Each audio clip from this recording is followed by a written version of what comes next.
Hello friends, this is Shalini Srivastava. स्वागत है आपका टीचिंग लर्नर्स में। फ्रेंड्स, हम पिछले वीडियो में एक टॉपिक क्लियर कर चुके हैं, शिक्षक की भूमिका। एक वो महत्वपूर्ण टॉपिक था। अब हम एक दूसरे महत्वपूर्ण टॉपिक पे आते हैं, व्यावसायिक आचरण एवं नीति। व्यावसायिक आचरण एवं नीति, ये भी बहुत ही महत्वपूर्ण टॉपिक है। तो देखते हैं व्यावसायिक आचरण एवं नीति क्या होता है। व्यावसायिक आचरण एवं नीति, व्यवसाय नीति को अंग्रेजी में बिजनेस एथिक्स या कारपोरेट एथिक्स कहते हैं। व्यवसाय नीति को अंग्रेजी में बिजनेस एथिक्स या कारपोरेट एथिक्स कहते हैं। यह पहला नैतिकता का वह स्वरूप है, यह नैतिकता का वह स्वरूप है जो कारोबारी माहौल की स्थापना हेतु मापदंडों को तय करता है।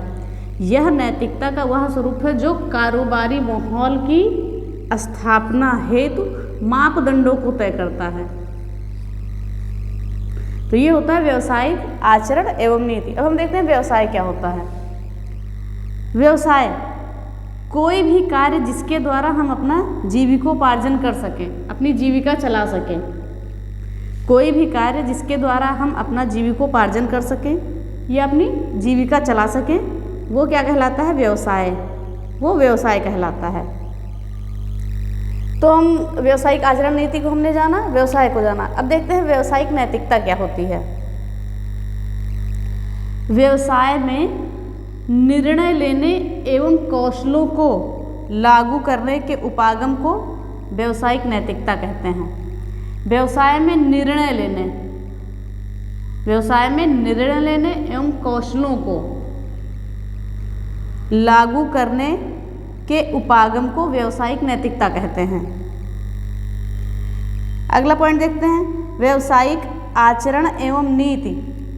व्यावसायिक आचरण एवं नीति का सबसे महत्व, इसका सबसे ज़्यादा महत्व होता है निर्णय लेने में। व्यावसायिक आचरण एवं नीति का सबसे ज़्यादा महत्व निर्णय लेने में होता है। व्यावसायिक नैतिकता की शुरुआत 1990 के दशक में हुई थी। ये इम्पॉर्टेंट है आपका। व्यावसायिक नैतिकता की शुरुआत 1990 के दशक में कहाँ पे हुई थी? इंग्लैंड में। व्यावसायिक नैतिकता की शुरुआत 1990 के दशक में इंग्लैंड में हुई थी।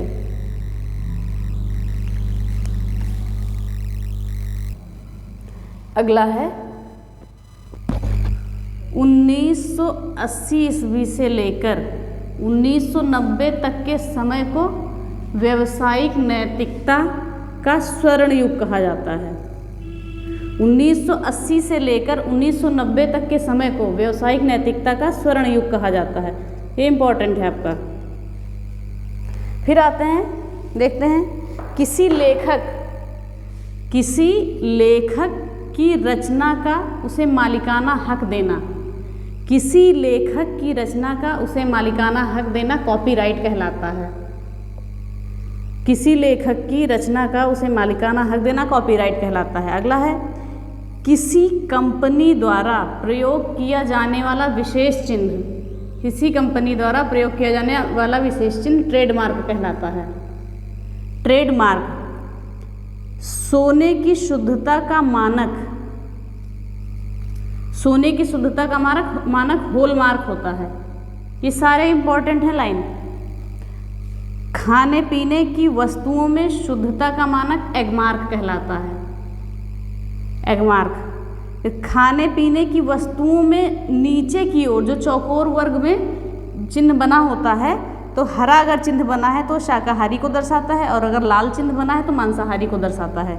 जो खाने पीने की वस्तु में नीचे की ओर चौकोर वर्ग में चिन्ह बना होता है, जो अगर वो हरा चिन्ह है तो शाकाहारी वस्तुओं को दर्शाएगा, अगर लाल चिन्ह है तो मांसाहारी वस्तुओं को दर्शाएगा। एक विशेष अधिकार जो मूल आविष्कारक तथा रचनात्मक कार्यात्मक बौद्धिक योग्यता हेतु निश्चित अवधि के लिए दिया जाता है, वो कहलाता है पेटेंट। एक अधिकार है, विशेष अधिकार, जो मूल आविष्कारक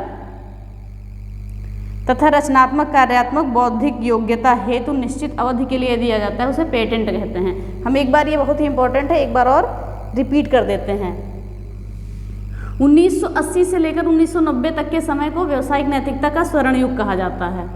ठीक है, किसी लेखक की रचना का उसे मालिकाना हक देना कॉपीराइट कहलाता है। किसी कंपनी द्वारा प्रयोग किया जाने वाला विशेष चिन्ह ट्रेडमार्क कहलाता है।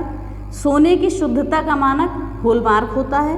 खाने पीने की वस्तुओं में शुद्धता का मानक एगमार्क होता है।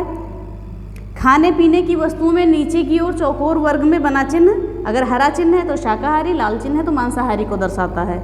एक विशेष अधिकार जो मूल आविष्कारक तथा रचनात्मक, कार्यात्मक, बौद्धिक योग्यता हेतु निश्चित अवधि के लिए दिया जाता है उसे कहते हैं पेटेंट।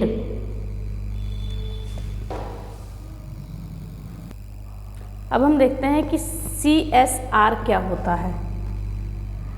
CSR यानी कॉरपोरेट सोशल रिस्पॉन्सिबिलिटी, हिंदी में बोले तो कॉरपोरेट सामाजिक जिम्मेदारी, CSR का फुल फॉर्म होता है। अब यह एक स्वनियामक तंत्र है। क्या है? यह एक स्वनियामक तंत्र है जिसके तहत एक कानूनी, नैतिक मानकों एवं राष्ट्रीय या अंतर्राष्ट्रीय मानदंडों के आधार पर सामाजिक दायित्वों का निर्वहन किया जाता है। एक बार और देख लेते हैं।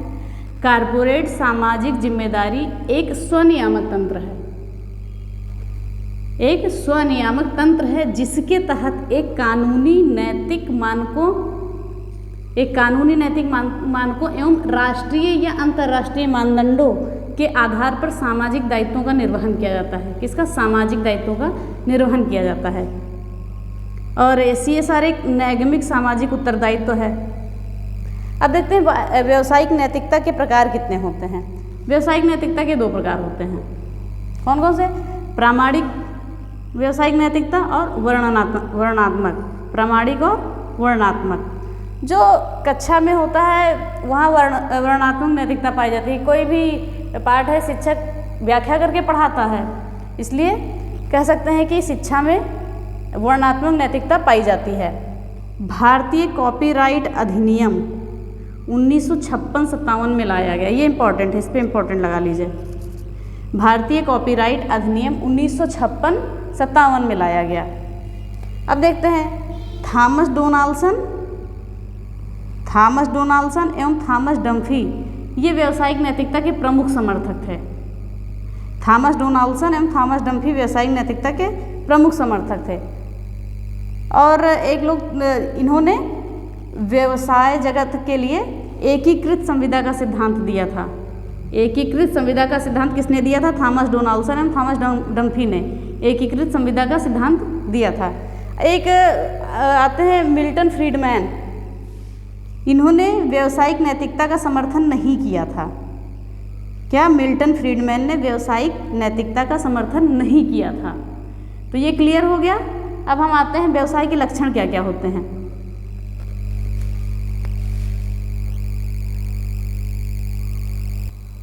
अब हम देखते हैं कि व्यवसाय के लक्षण क्या क्या होते हैं। व्यवसाय में कुछ निश्चित कौशलों को सीखने के लिए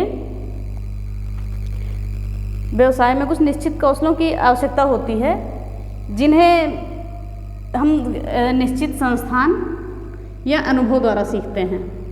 निश्चित कौशलों की आवश्यकता होती है हमें व्यवसाय में, तो इसके लिए हमें किसी निश्चित संस्थान या अनुभव द्वारा हम इन कौशलों को सीखते हैं।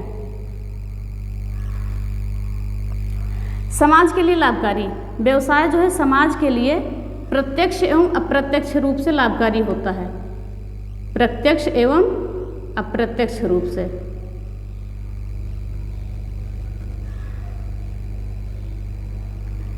व्यवसाय समाज के लिए प्रत्यक्ष एवं अप्रत्यक्ष रूप से लाभकारी होता है। फिर समुचित साधन उपलब्ध कराने में सहायक। व्यवसाय जो है समाज के लोगों को समुचित साधन उपलब्ध कराने में सहायक होता है। फिर अगला है समाज की प्रगति के साथ साथ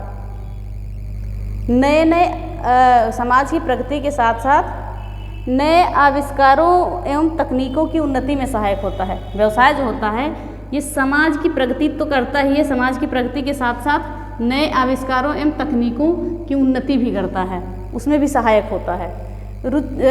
जो व्यवसाय है ये रुचि या प्रकृति पर निर्भर करता है। जिस व्यवसाय में जिसकी रुचि है वो व्यवसाय करेगा। फिर अगला है सामाजिक परिवर्तनों के साथ साथ लक्षणों को बदलना। व्यवसाय जो है सामाजिक परिवर्तन के साथ साथ अपने लक्षणों को भी बदलता है। व्यवसाय सामाजिक परिवर्तनों के साथ साथ अपने लक्षणों को भी बदलता है। और व्यवसाय जो है मानव जीवन का आधार होता है। मानव जीवन को चलाने के लिए किसी न किसी रोजगार की आवश्यकता होती है, किसी न किसी व्यवसाय की आवश्यकता होती है, इसलिए हम व्यवसाय को मानव जीवन का आधार मानते हैं। एक बार और रिपीट कर देते हैं।